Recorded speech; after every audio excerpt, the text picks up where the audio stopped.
Good afternoon, everybody. Um, I'm Ashish. I take care of travel practice for OTAs and hospitality for a company called WNS. I believe majority of you won't know this company, so I'll just take 2 minutes to give a very brief introduction about what we do. So, WNS is an offshoot of British Airways, which happened in 1996. And in early 2000, we spun off as a separate organization. So the only point is travel and hospitality is in our DNA. Can you hear me? No, yeah, better. Um, our working ethos is simplified. We are a AI-led business transformation company and provide services alongside with it. And we use industry domain and specific knowledge, combine it with digital assets like AI, and marry it with data intelligence to produce the outcomes for our clients and customers of whatever they are looking for. We have been recognized globally by many, many organizations and industries. And we also have won 11 plus AI driven awards across the value chain of a business. It's not either CX or FNA. We are going from procurement to HR to CX to technology to FNA and so on. We service around 700 plus clients with 65 plus locations, and we have around 66,000 plus people actually delivering to our customers. A simple thing of why people work with us, because we have simplified and scientific approach. We do outcome-based modeling, so you don't have to just invest and hope for the best. We do guarantee outcomes. We are analytically led, data and domain at the core, and customer satisfaction rating is high, and we have global presence. Now coming to the topic of why you came here. And so I'll go to that. So we are talking about AI right here as an inflection point. And in last 2 days, there have been many, many discussions on that subject. A very interesting one. The reality is that it is real. It has already started to impact and affect the way we work, the way we manage our business. And in the coming time, it will only grow its importance and its integration into how we run business. The reality is also there's too much of noise. Reality is also we don't know where to start. And reality is also that people are looking of how to make their business strategies to integrate AI to unlock the potential of incremental revenue or reducing cost. But the main element is how do we make it inclusive with the workforce? Because that is also a very critical element for success for any business. In this noise at WNS, we have tried to simplify the model for people to adopt to AI and how to use it and integrate it into their business. So like I said earlier, our core ethos is domain intelligence, which is industry specific business processes. Combine that with digital models with AI and data analytics. And we focus on two buckets.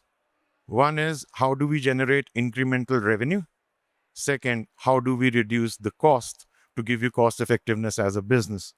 But while doing this, the customer experience actually has to go up, which is non-compromisable. We cannot basically reduce cost and also compromise on the customer experience, but that's very easy to do. So that's how we work. Now I'll go little deeper into modeling of cost optimization as a thing. It's a big area because we work across the business value chain for all the departments which forms business. I'll just take one example out here on what we are talking about when we talk about cost optimization. When we work with anybody, our model is very simple. We understand the needs, we take the use cases, and we say, how do we put those use cases into a methodology of prevent, automate, human-led support to give you the outcomes what you're looking for. What do we mean by this? Prevent. With the AI coming in and the models being there and the processing speed of using metadata now, it is much easier now, which was not the case few years back, to use data science and the models and then use that intelligence to proactively and preemptively identify the needs of your guests in a hotel environment or in a travel environment. Today, we have working models in which once a booking is made, I'm starting from that. I'm not going to pre-booking right now. If you have made a booking, you have a lot of data points. You know who's coming. You will be able to identify it's a business trip or a leisure trip. You would know, okay, what's the length of stay, which room category, from where the person is coming from, where the person is going, what is the location of that particular property where the person is staying, and start to use these data points to predict what the customer is behind, what the person would be wanting. In addition to that, while running your business and doing your day-to-day transactions, you have enough data today to say what type of queries come to you. I'm talking now going into customer service as an example. What type of queries come before a person checks in? Are they asking for reconfirmation? Are they asking for query 1, 2, or 3? So now through the data models, we can actually collate all this information and at the right time, push the answer to the customer before the customer thinks that they have to pick up a phone or call or go and interact with an app or whatever. It's very, very doable now, which is what we are calling as prevent, because you have been preemptive and you have just prevented anybody to get in touch with you while reducing their whole effort. In case we are not able to prevent, what is the next step? So now an interaction needs to happen. In that, what we are saying, can we automate that? And our objective here is not automate for the sake of automation. It's based on what the customer needs are and what the business needs are. And automation, what we are talking about, is give the control back to customer and let the customer interact with you in the channel of choice of how they want to interact with you. You can't force them to app, you can't force them to phone, you can't force them to chat, you can't force them to email. Let them choose. But irrespective which channel they choose, they get a standard and the same experience. And it's an automation. They can do it 24/7. My daughter would like to use text message. I might pick up the phone and call. But we should both get the same experience if that particular thing comes. Post that, if you're not able to resolve that through automation, you go to the section of human-led support. And this human-led support, again, it's not just an interaction. This now we are talking about, can it become experiential? And can it become personalized more than what we mean by personalized today? Because today, in today's definition, when we talk about personalization, it's a very generic personalization. We'll identify your name. If you're a loyalty member, we'll acknowledge you as a loyalty member, but I still don't know who you are and why you're calling and what do you mean by this particular interaction. So this, when we talk about human-led support, we give the history, create a customer 360. The models actually work to say what can be an issue with the customer and how to deal with that. And the agent is able to actually deal with that in the way that you increase your stickiness and basically give an experiential transactional experience, or to basically do an outcome, which is your business requirement, be it cost optimization, better experience, better CSAT, better stickiness, and so on.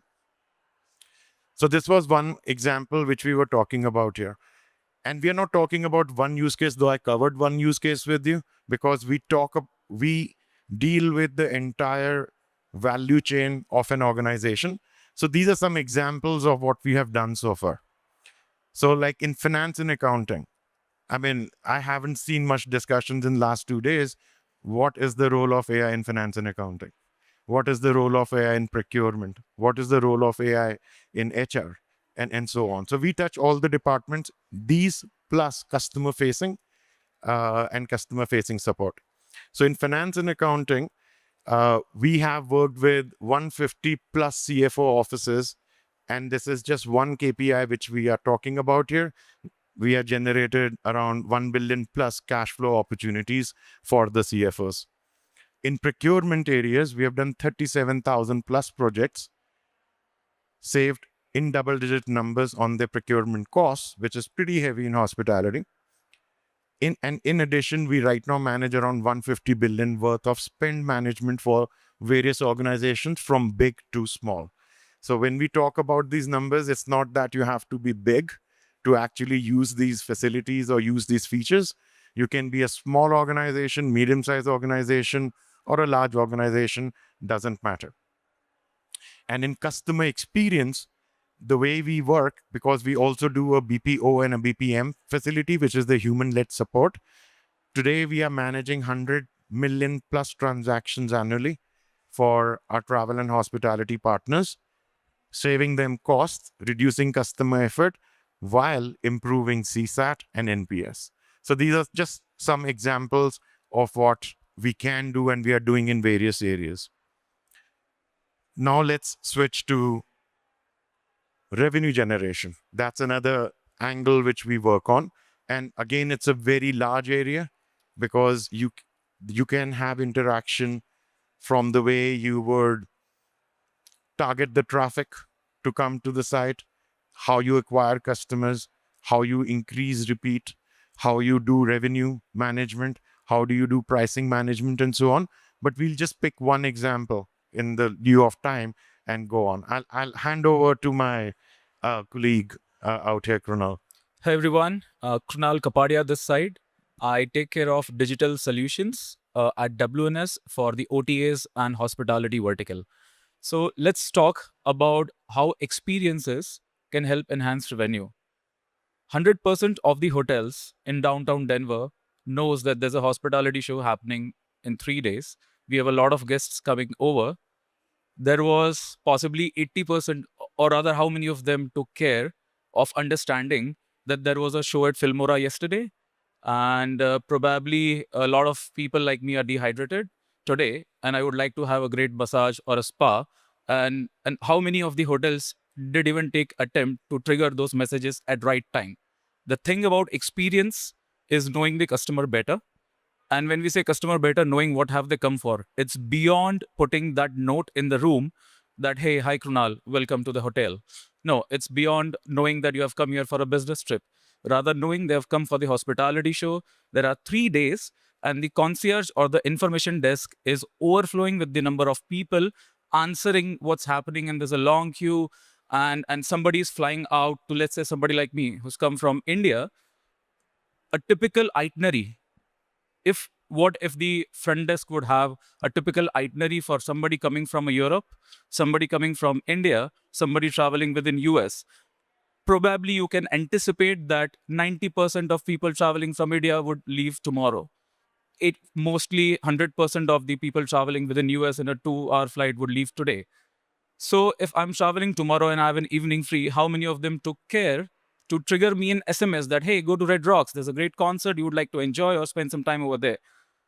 Everyone wants to upsell, but typically most of the data about the customer and knowing them dies in the customer note on your PMS or a CRM. And that is where Focusrite says market is there. 61% of the people want personalized experiences, but eventually 25% end up having them. And the reason is that hoteliers rely on the data which the loyalty system supplies, which is just the demographics. There are about 2000 plus behavioral signals which at WNS we work upon, which is beyond demographics, beyond just knowing whether you took a spa last time, rather applying AI, knowing more about the event probably you would have come for. There was a match a day before yesterday, if I remember it right.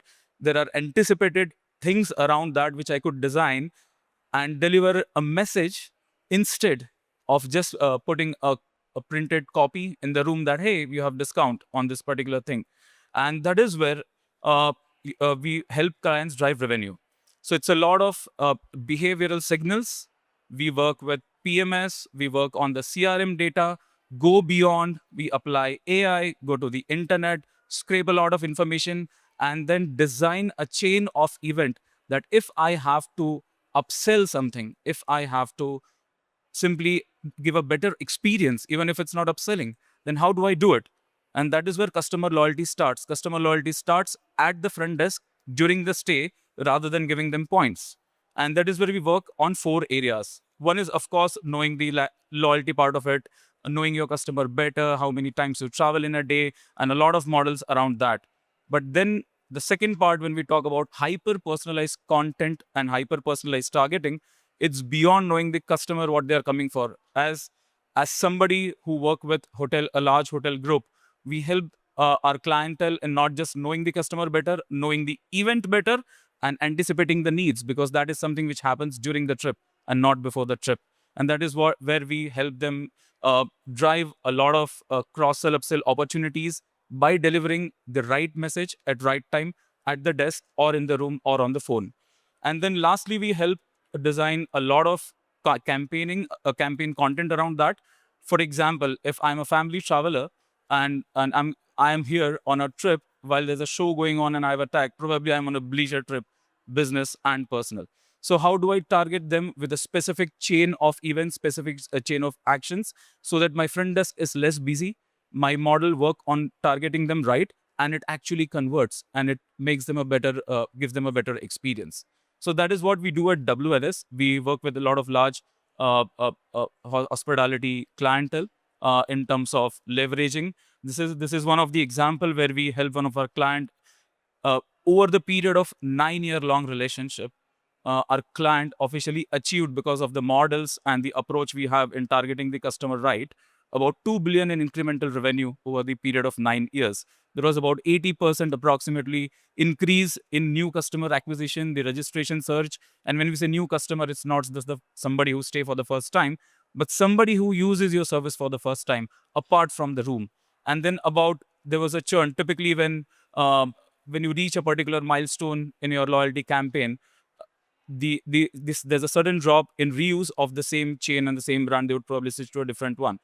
And that is where we helped a lot of churn being reduced by about 12% and similar. So these are the area where we work on the revenue management. Back to Ashish. And we were very recently brainstorming that what new things we can do on the personalization bit.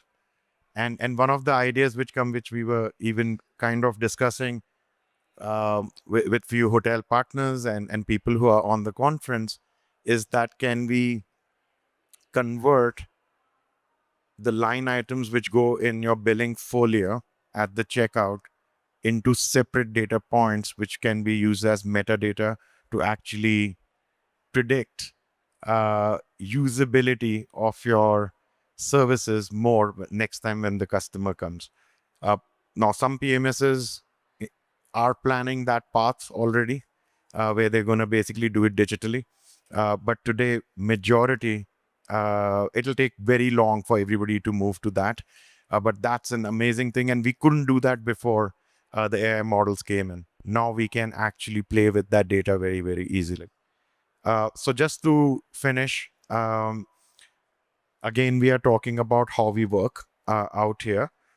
We cover across the value chain, which is business process management, procurement, finance and accounting, customer services, digital transformation, and research and analytics, specifically going into revenue or cost or loyalty. That's where we end, right on the time. Any questions, anybody? You can ask now if we have time, or you can visit. We are very close to where we are sitting. We are at 754, and we'll be delighted to spend time with you if you have any questions or any interests. Any questions? If anybody has, great. Otherwise, great. 754, in case you want to meet us. We'll be delighted to spend time with you. Thank you so much. Thank you.